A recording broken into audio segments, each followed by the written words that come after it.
നമസ്കാരം.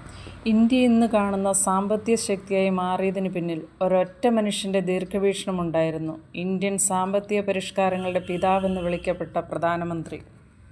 1991 രാഷ്ട്രീയത്തിൽ നിന്ന് വിരമിക്കാൻ ഒരുങ്ങുമ്പോഴാണ് രാജീവ് ഗാന്ധിയുടെ വിയോഗം. തുടർന്ന് കോൺഗ്രസിനെ നയിക്കാനും ഇന്ത്യയുടെ 9ാമത് പ്രധാനമന്ത്രിയാകാനും അദ്ദേഹം തിരഞ്ഞെടുക്കപ്പെട്ടു.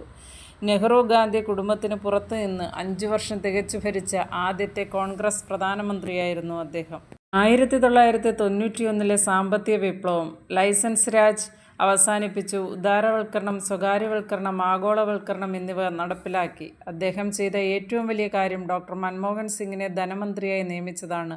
ഇരുവരും ചേർന്ന് ഇന്ത്യയുടെ അടഞ്ഞുകിടന്ന സമ്പദ് വ്യവസ്ഥയുടെ വാതിലുകൾ ലോകത്തിനു മുന്നിൽ തുറന്നിട്ടു. ലൈസൻസ് രാജ് അവസാനിപ്പിച്ചതോടെ വിദേശ കമ്പനികൾ ഇന്ത്യയിലേക്ക് വരാനും ലക്ഷക്കണക്കിന് യുവാക്കൾക്ക് ജോലി ലഭിക്കാനും കാരണമായി. മികച്ച നയതന്ത്രജ്ഞനും ഭാഷാ പണ്ഡിതനും വെറുമൊരു രാഷ്ട്രീയക്കാരൻ മാത്രമായിരുന്നില്ല അദ്ദേഹം. 17 ഭാഷകൾ സംസാരിക്കാൻ അറിയാവുന്ന ഒരു വലിയ പണ്ഡിതൻ, പ്രതിസന്ധികളെ തന്ത്രപൂർവ്വം നേരിട്ട ആധുനിക ഇന്ത്യയുടെ ചാണക്യൻ. അധികാരമേറ്റ ശേഷം 1991 നടന്ന നന്ദ്യാൽ മണ്ഡലത്തിലെ ഉപതെരഞ്ഞെടുപ്പിൽ 5 ലക്ഷത്തിലധികം വോട്ടിൻ്റെ റെക്കോർഡ് ഭൂരിപക്ഷത്തോടെ വിജയിച്ച് ഗിന്നസ് ബുക്കിൽ ഇടം നേടിയ ഇന്ത്യയുടെ ആദ്യത്തെ പ്രധാനമന്ത്രി.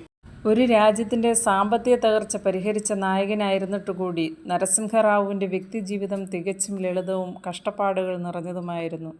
പ്രധാനമന്ത്രി പദവി ഒഴിഞ്ഞതിനു ശേഷം വിശ്രമജീവിതം നയിക്കുമ്പോൾ വലിയ സാമ്പത്തിക പ്രതിസന്ധിയാണ് അദ്ദേഹം നേരിട്ടത്. തൻ്റെ മകൾ വീട് വയ്ക്കാനായി എടുത്ത ബാങ്ക് ലോണിൻ്റെ പ്രതിമാസ അടവുകൾ എങ്ങനെ കൃത്യമായി അടച്ചു തീർക്കുമെന്നതിനെക്കുറിച്ച് അദ്ദേഹം എപ്പോഴും വ്യാകുലപ്പെട്ടിരുന്നു. ഒരു മുൻ പ്രധാനമന്ത്രിക്ക് പോലും തൻ്റെ മകളുടെ ലോൺ അടയ്ക്കാൻ പണമില്ലാതെ വിഷമിക്കേണ്ടി വന്നത് എന്നത് അദ്ദേഹത്തിൻ്റെ കറപുരളാത്ത രാഷ്ട്രീയ ജീവിതത്തിൻ്റെയും സത്യസന്ധതയുടെയും ഏറ്റവും വലിയ തെളിവാണ്.